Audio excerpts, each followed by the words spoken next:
Hello students. तो आज हम इस वीडियो के अंदर हमारा जो चैप्टर 4 चला हुआ था उसके एनसीईआरटी के एक्सरसाइज क्वेश्चन करने वाले हैं। ठीक है।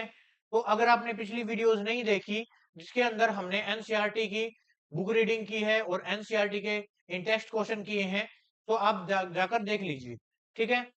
तो इस वीडियो के अंदर चलिए स्टार्ट करते हैं टाइम खराब नहीं करते हुए। पहला क्वेश्चन है हमारे पास, ethane with the molecular formula C2H6 has. जो हमारे पास इथेन है उसका मोलिकुलर फॉर्मूला दे रखा है और ये पूछ रहा है कि उसके अंदर कितने कोवेलेंट बॉन्ड है। तो इसका स्ट्रक्चर बना देते हैं भाई, इसमें क्या है। स्ट्रक्चर बना दिया, इथेन का स्ट्रक्चर बना दिया C2H6, ये हो गया C2H6। इसके अंदर हम कोवेलेंट बॉन्ड है बताने हैं।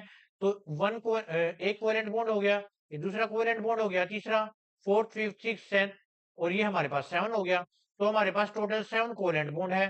तो आंसर हमारे पास बी आ जाएगा, 7 कोवेलेंट बॉन्ड। नेक्स्ट देख लेते हैं, butanone is a 4 carbon compound with a functional group.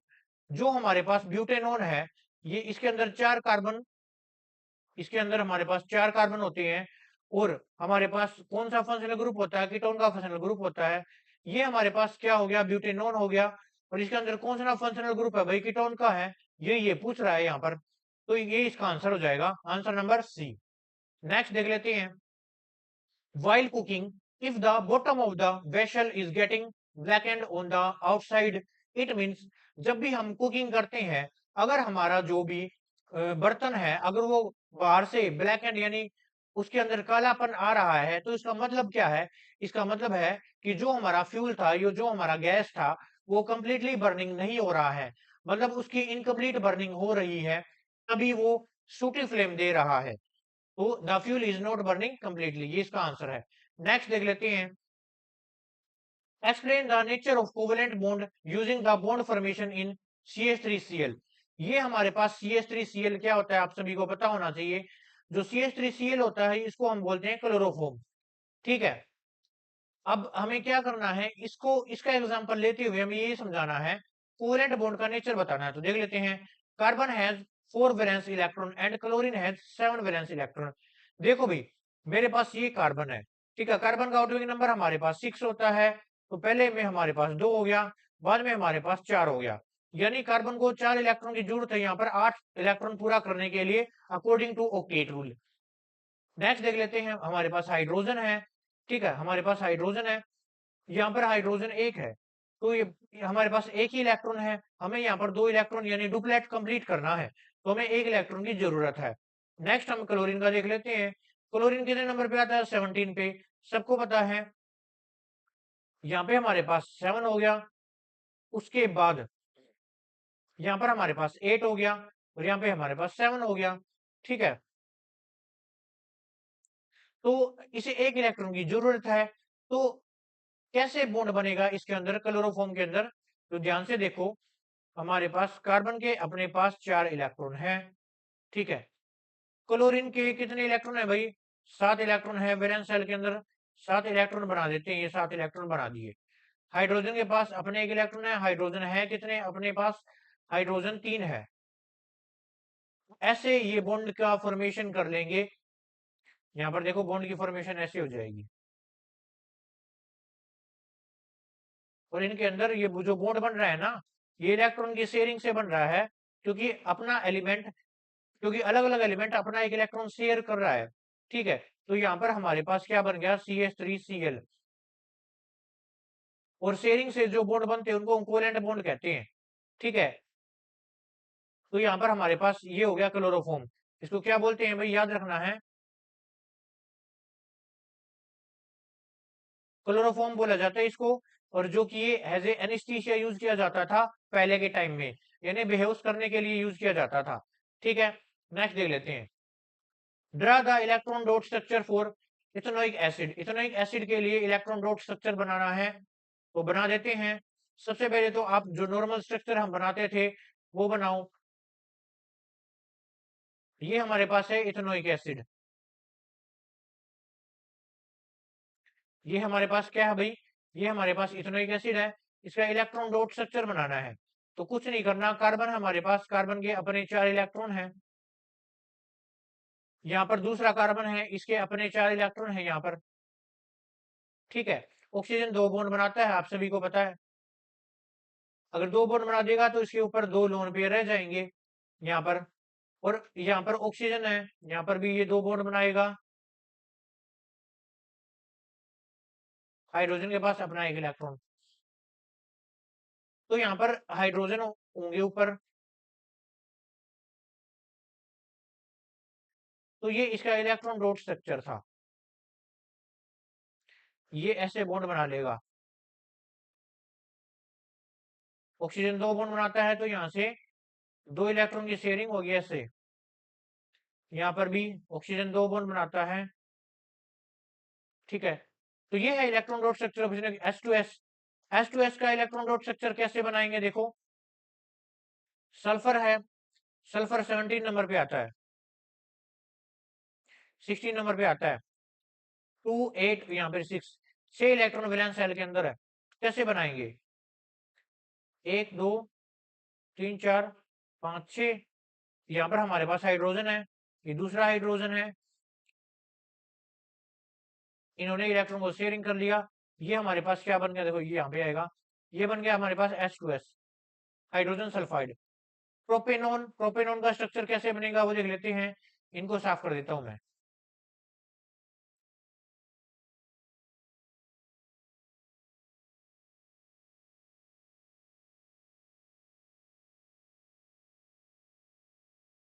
I hope आपको समझ में आ रहा होगा। अब प्रोपेन का स्ट्रक्चर बनाते हैं। प्रोपेन मतलब 3 कार्बन, मीट इट प्रोप। और हमारे पास पीछे प्रोपेनॉन है हमारे पास, यानी इसके अंदर एक एटॉनिक ग्रुप प्रेजेंट है। तो हमें पता है ऑक्सीजन कितने बॉन्ड बनाता है बताओ। ऑक्सीजन कितने बॉन्ड बनाता है, 2 बॉन्ड बनाता है। तो 2 बॉन्ड यहाँ पर इस कार्बन के साथ बनाएगा ये, बाकी कार्बन और दूसरे कार्बन के साथ बॉन्ड बनाएगा। बाकी हाइड्रोजन से कंप्लीट कर दो इसको ऐसे।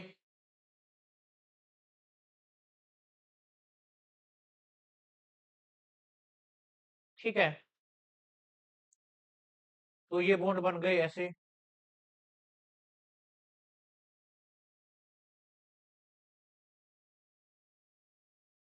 और यहाँ पर इस ऑक्सीजन के पास दो अपने 2 लोन पेयर रह गए। तो ये हमारे पास प्रोपेनॉन का स्ट्रक्चर था। नेक्स्ट देख लेते हैं F2 का स्ट्रक्चर। फ्लोरीन है, कितने नंबर पे आता है, 9 नंबर पे आता है, सबको पता होना चाहिए।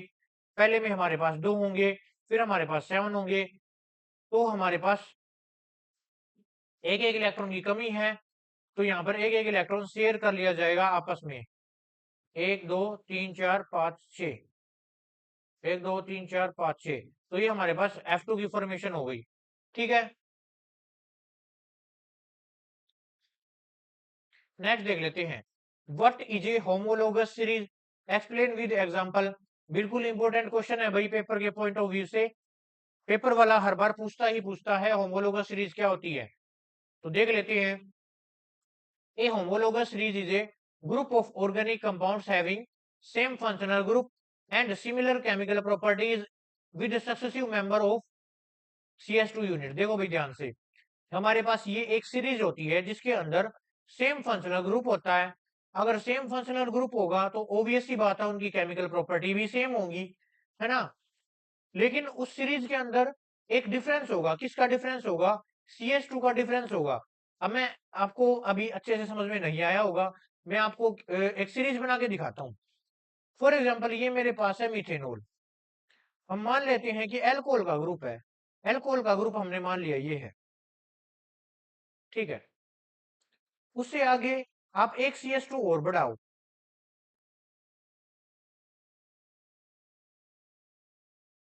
उससे आगे आप एक CS2 और बढ़ाओ ऐसे।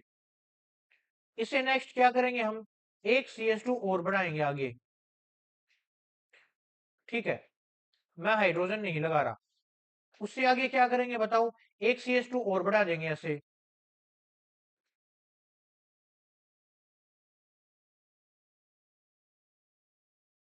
ठीक है, उससे आगे क्या करेंगे, एक CS2 और बढ़ाएंगे आगे।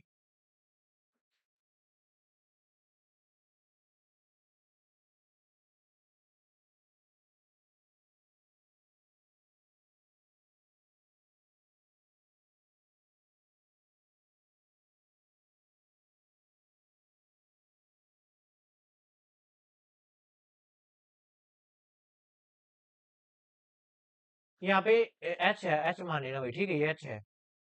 तो अब हो क्या रहा है, आप ध्यान से देखो, यहाँ पर देखो, इसके अंदर हमारे पास एक CH2 है, इसके अंदर हमारे पास एक CH2 है, ठीक है। इसके अंदर हमारे पास देखो कितने CH2 है, दो CH2 है, यानी इसके अंदर एक CH2 बढ़ गया ये वाला, इसके अंदर भी एक CH2 ये वाला बढ़ गया, इसके अंदर भी, इसके अंदर भी। तो डिफरेंस कहाँ पे आ रहा है, इन सीरीज के अंदर डिफरेंस कहाँ पे आ रहा है, केवल CH2 यूनिट का डिफरेंस है।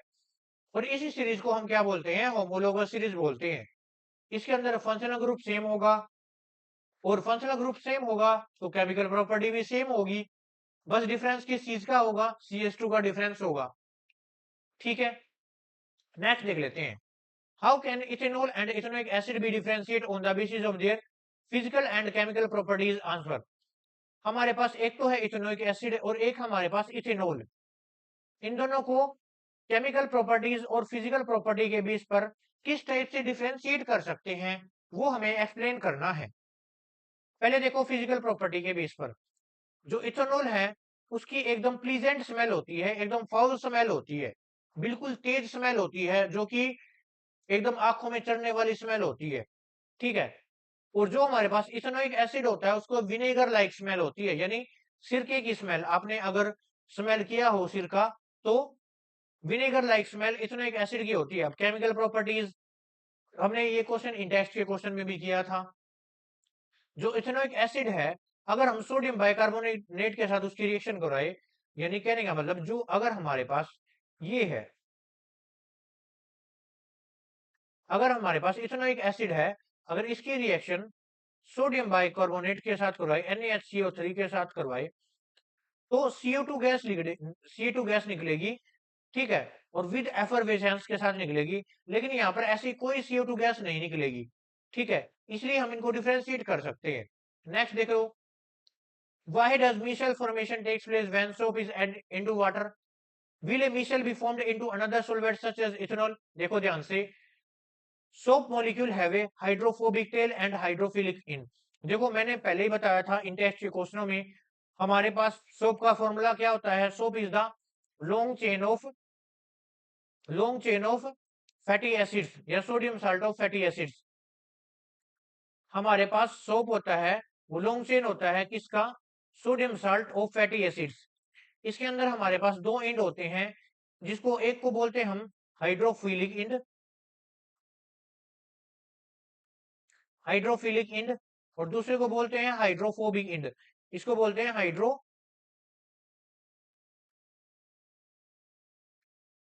इंड, ठीक है। जब हम वाटर के अंदर सोप को डालते हैं, तो जो हमारे पास हाइड्रोफिलिक इंड होता है वो बाहर की तरफ आ जाता है, वाटर की तरफ।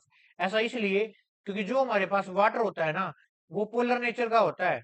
जो हमारे पास वाटर होता है वो पोलर नेचर का होता है, और पोलर चीजें पोलर के अंदर ही डिजोल्व होंगी, इसलिए हमारे पास जो आयनिक पार्ट है वो भी पोलर नेचर का होगा, तो वो बाहर की तरफ आ जाता है। और जो हमारे पास हाइड्रोफोबिक इंड है वो अंदर की तरफ आ जाएगा, क्योंकि ये हाइड्रोकार्बन पार्ट है और ये नॉन पोलर होता है, ठीक है, इसलिए। और इसका आंसर ये है, अगर हम वाटर की जगह पर कोई और सोलवेंट ले, लाइक इथेनॉल, क्या मिसेल की फॉर्मेशन होगी, तो इसका आंसर है नहीं, ऐसा नहीं होगा, क्योंकि इथेनॉल है वो एक नॉन पोलर सोलवेंट होगा। नेक्स्ट देख लेते हैं, why are carbon and its compound used as a fuel in most application. आपने देखा होगा मोस्टली जो कार्बन और उसके कंपाउंड है, ये like diesel, petrol, kerosene oil, ये हैज ए फ्यूल के रूप में यूज करते हैं। ऐसा क्यों, ये सभी हाइड्रोकार्बन्स होते हैं। ऐसा इसलिए क्योंकि ये लार्ज, जब ये हम इनको कंबशन करते हैं तो ये लार्ज अमाउंट में हीट एनर्जी निकालते हैं, और इनकी कैलोरीफिक वैल्यू भी हाई होती है, इसलिए ये ज्यादा हीट प्रोड्यूस करते हैं कंपैरिजन टू अदर सोर्स। अगर हम अदर सोर्स लेकर चले हाइड्रोकार्बन के अलावा, तो वो ज्यादा हीट प्रोड्यूस नहीं करेंगे, ठीक है, इसलिए हम हाइड्रोकार्बन का यूज करते हैं। जैसे हमारे पास लकड़ियां हो गई, और क्या हो गया हमारे पास, डीजल, केरोसिन ऑयल, पेट्रोल हो गया। नेक्स्ट देख लेते हैं, एक्सप्लेन द फॉर्मेशन ऑफ सकम when hard water is treated with soap. आप सभी को पता है, आप सभी को क्या पता है कि जब भी हम हार्ड वाटर का फॉर्मूला क्या होता है, हार्ड वाटर का फॉर्मूला होता है D2O, ठीक है। जब भी हम D2O को के अंदर सोप को डालते हैं, जब भी हम D2O के अंदर सोप को डालते हैं, तो जो सोप है वो काम नहीं करता है। ऐसा क्यों होता है? वो सकम बना लेता है। सकम का मतलब क्या होता है? हमारे पास तलछट। ठीक है, ये आपको याद रखना है। अब ध्यान से सुनो। अब ये जो आप डायग्राम में देख पा रहे हैं, जो हमारे पास जो साबुन है उसके दो पार्ट होते हैं, मैंने बताया था। एक तो हाइड्रोफिलिक एंड, एक हाइड्रोफोबिक एंड। और जो हार्ड वाटर होता है उसके अंदर क्या होते हैं भाई? उसके अंदर कैल्शियम और मैग्नीशियम के साल्ट्स प्रेजेंट होते हैं। और वो साल्ट्स कौन से होते हैं? क्लोराइड और सल्फेट प्रेजेंट होते हैं। कौन से होते हैं? CaCl2 या MgCl2 या फिर CaSO4 या फिर MgSO4। यानी हार्ड वाटर के अंदर कैल्शियम और मैग्नीशियम के क्लोराइड्स और सल्फेट्स प्रेजेंट होते हैं। जब हम साबुन लगाते हैं, जब हम साबुन लगाते हैं तो ये सल्फेट और जो हमारे पास क्लोराइड और सल्फेट है, ये साबुन के जो साबुन का जो आयोनिक पार्ट होता है ना, ये वाला सोडियम पार्ट वाला, यहाँ पे कनेक्ट हो जाएंगे इसके साथ और अलग से निकल जाएंगे पानी से बाहर सकम बनाकर। इसलिए कहा जाता है कि सोप कभी भी हार्ड वाटर के अंदर यूज नहीं करते, उसके लिए बाद में डिटर्जेंट बनाया गया था। ठीक है, नेक्स्ट देख लेते हैं। What change will you observe if you test soap with litmus paper? अगर हम सोप को, मान लिया मेरे पास कोई भी एक सोप सोल्यूशन है, ये मेरे पास क्या है भाई? ये मेरे पास सोप सोल्यूशन है। अगर इसके अंदर बाहर से लिटमस पेपर डाल ले तो क्या क्या हमें ऑब्जर्व होगा? तो ध्यान से सुनना। जो हमारी सोप होती है वो बेसिक मीडियम के अंदर बेसिक मीडियम होती है। जो हमारा सोप का नेचर है वो बेसिक नेचर होता है। और आप सभी को पता है जो लिटमस पेपर है वो बेसिक नेचर के अंदर ब्लू कलर के अंदर चेंज हो जाता है। ठीक है, और जो ब्लू लिटमस होगा वो चेंज नहीं होगा क्योंकि वो तो पहले ही ब्लू है। नेक्स्ट देख लेते हैं, what is hydrogenation, what is industrial application. Important question है भाई, पेपर के पॉइंट ऑफ व्यू से वेरी वेरी इंपॉर्टेंट। तो देख लेते हैं भाई इस क्वेश्चन को, what is hydrogenation, what is industrial application. Hydrogenation is the addition of hydrogen to unsaturated compound in the presence of catalyst such as nickel catalyst. इसकी industrial application है, जो इसके अंदर वेजिटेबल ऑयल है वो किसके अंदर कन्वर्ट करते हैं? वेजिटेबल घी के अंदर, यानी ऑयल, जो वेजिटेबल ऑयल्स है वो घी के अंदर कन्वर्ट किए जाते हैं। देख लेते हैं भाई क्या बोल रखा है इसके अंदर, जो अनसैचुरेटेड कंपाउंड। अब सबसे पहले तो हमें ये पता होना चाहिए कि जो अनसैचुरेटेड कंपाउंड है कौन से होते हैं? जिनके अंदर डबल, जिनके अंदर डबल या ट्रिपल बॉन्ड प्रेजेंट हो उनको हम क्या कहते हैं? अनसैचुरेटेड हाइड्रोकार्बन्स कहते हैं। फॉर एग्जांपल मैंने एक एग्जांपल ले लिया, ये एक कोई भी अनसैचुरेटेड हाइड्रोकार्बन्स था। यहाँ पे आर क्या है? यहाँ पे आर कोई भी एल्काइल ग्रुप है, यानी कोई भी कार्बन की चेन है। इसके अंदर हमें हाइड्रोजन ऐड करना है इन द प्रेजेंस ऑफ निकल कैटलिस्ट। ठीक है, कुछ नहीं करना है, सिंपली दो हाइड्रोजन है ना, एक इस कार्बन पे जुड़ जाएगा और एक इस कार्बन पे जुड़ जाएगा, और जो अनसैचुरेटेड हाइड्रोकार्बन है वो सैचुरेटेड के अंदर कन्वर्ट हो जाएगा।